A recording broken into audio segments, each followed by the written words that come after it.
Ainda falando de Estados Unidos, essa semana vão ser divulgados os dados de pedido de auxílio-desemprego e também payroll.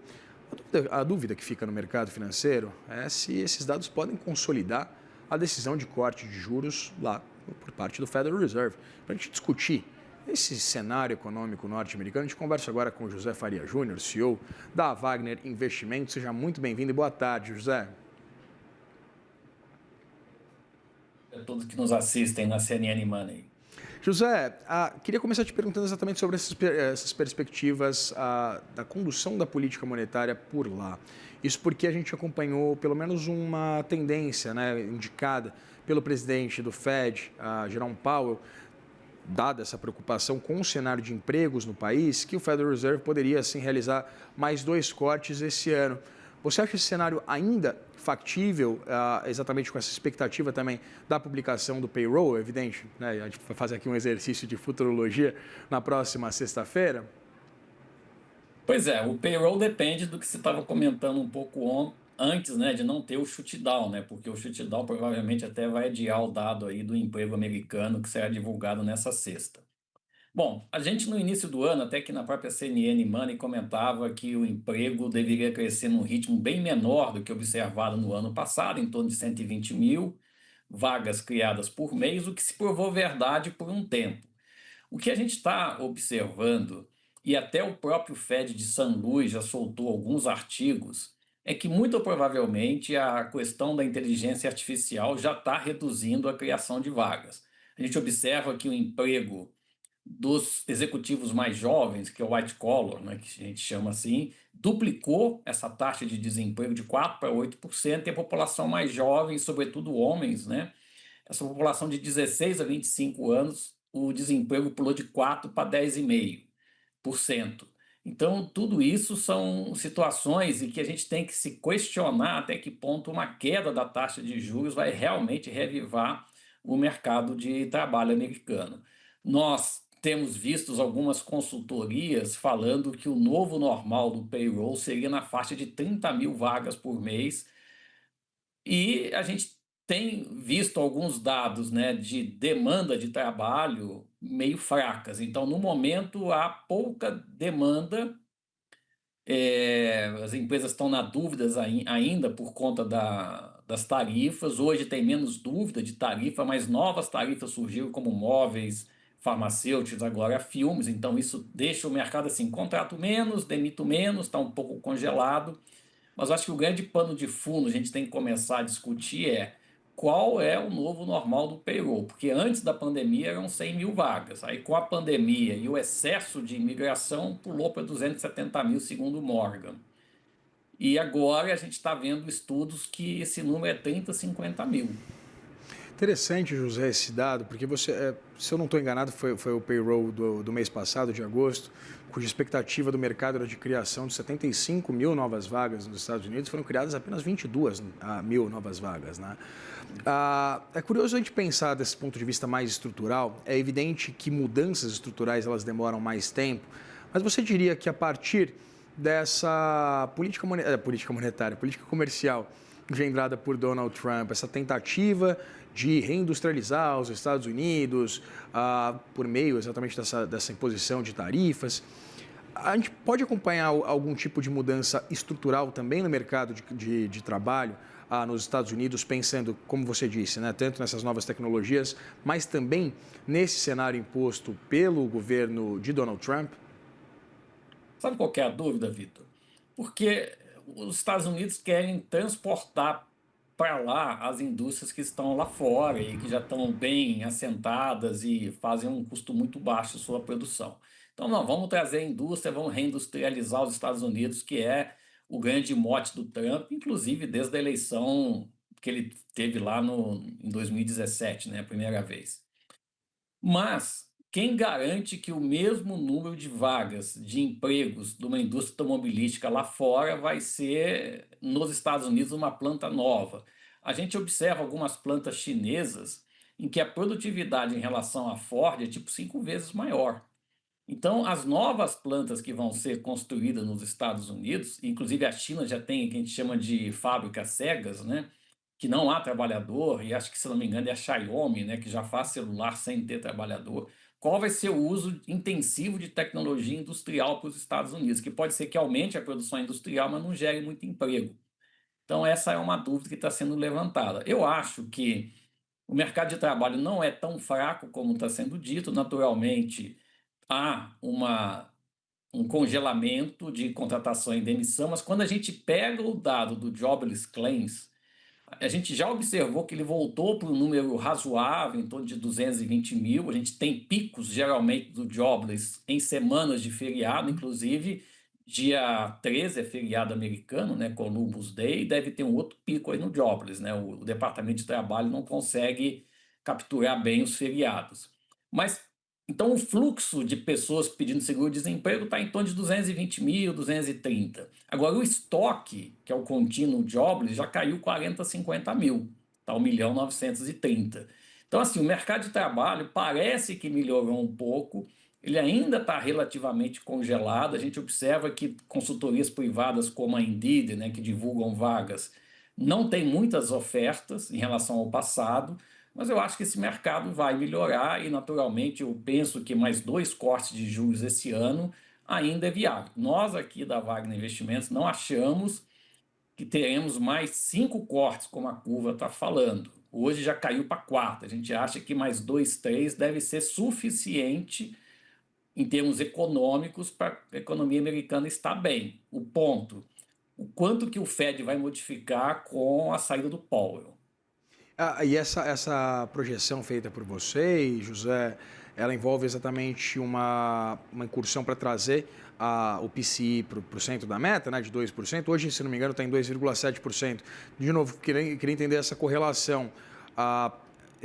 Essa perspectiva de dar um segmento mais ostensivo. Eu sei que o Fed tem os 2 mandatos, mas o Fed não estaria desrespeitando um dos mandatos, que é trazer a inflação para a meta? Está desrespeitando. Que assim, o núcleo do PCI está até 3%, um pouco acima do cheio, né? Porque o cheio está sendo beneficiado pela própria queda do petróleo, né? Que caiu hoje de novo.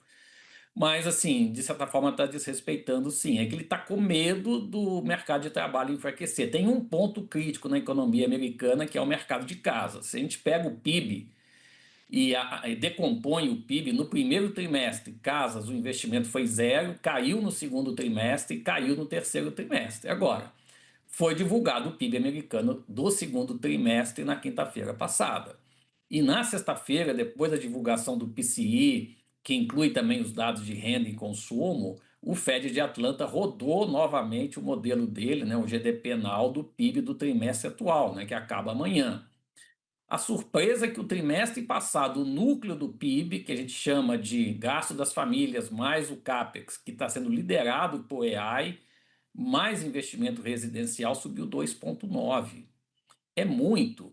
E nesse trimestre deve subir em torno de 2,6. O nosso receio por isso que a gente acha que não corta tanto. Tem muita pressão política. Mas o nosso receio a inflação deve seguir aí nesse ritmo mais 2, 3 meses. Eu acho que até novembro ou talvez dezembro tem pouco espaço de queda, pegando os índices online de inflação. 2, o PIB americano está acelerando. Então, isso não combina com o corte de juros. É fato. E outra coisa, a taxa de longo prazo de hipoteca chegou a bater 7%, hoje está 6,3%. Então, o número de pedidos de novas hipotecas aumentou. Ou seja, a economia não está tão mal para justificar colocar o juro rapidamente lá em 3%, porque a inflação está acima da meta, tá? Na verdade, 50% acima da meta. Então está tendo algum desvio, mas eu acho que justifica esse desvio porque o mercado de casas realmente está meio comprometido. José, o mercado já está precificando o fim do mandato de Jerome Powell, né, em maio, e é evidente também essa possível guinada do ponto de vista de condução da política monetária, se o Federal Reserve for conduzido por alguém que seja talvez tão fiel a Donald Trump, como foi, a gente acompanhou o caso de Stephen Miron, né, votando por um corte de 0,5 ponto percentual nessa última reunião de setembro, dando possivelmente indicações de uma aceleração do ritmo de cortes. Queria entender, a gente já consegue acompanhar essa precificação de algum tipo de risco à condução da política monetária nos Estados Unidos?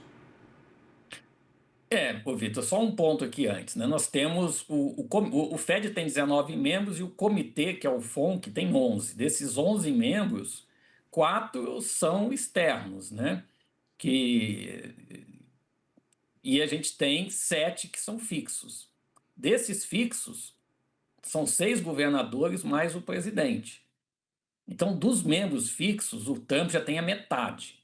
Já tem a metade, né? Vamos esquecer o presidente por enquanto. E ele está tentando retirar a Lisa Cook, que é uma governadora com mandato até 2038. Então, o Trump hoje já tem 3 dos 6 governadores, vai passar a ter o presidente. Então, ele vai passar a ter 4 dos 7 membros do board. Mas tem ainda as regionais que votam.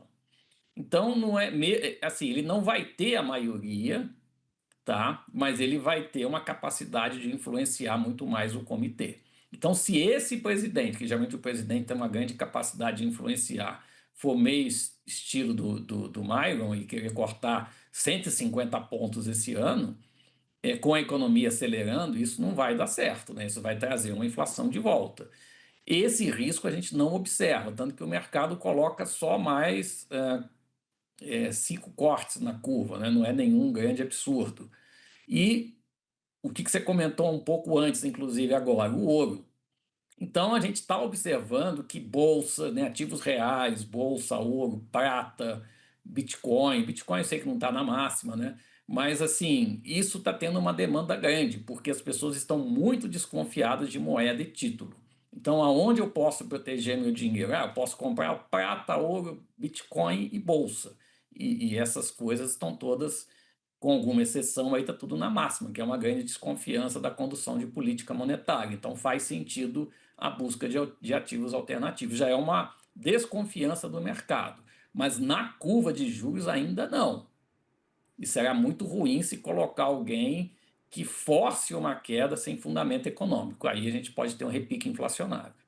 José, queria encerrar nosso papo, na verdade, ouvindo de você os riscos envolvendo também essa possibilidade de um shutdown nos Estados Unidos, dessa paralisação completa da máquina pública por lá. Queria entender o que a gente pode esperar caso não chegue-se a um consenso com os parlamentares norte-americanos. Bom, pelo menos por enquanto não vai afetar as emissões do Tesouro, né? Já que a questão do teto da dívida teria sido resolvido antes. Então tem espaço para emitir, que vai ser um shutdown talvez menos preocupante quando o Tesouro não emite nada.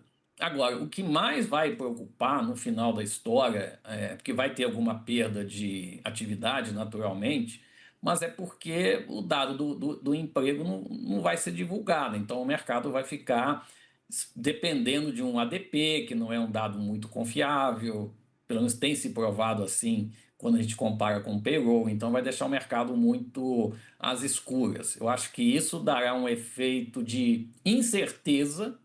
Teve um shutdown, tá, vai resolver em 1, 2 semanas. Qual que é a perda do PIB? Todo mundo já calcula. Agora, a incerteza de não conhecer os dados, eu acho que vai ser pior para o mercado. Então, o ADP vai ganhar uma relevância muito maior. Isso é quarta-feira de manhã e vai ser o único dado que a gente vai ter de emprego e o mercado vai tender a confiar nele. Então, aumenta a incerteza e o mercado não gosta disso. Conversei com José Faria Júnior, CEO da Wagner Investimentos. Muito obrigado, José, por bater esse papo, conversar com a gente aqui. Desculpa, eu te agradeço, Vitor. Obrigado. Até mais.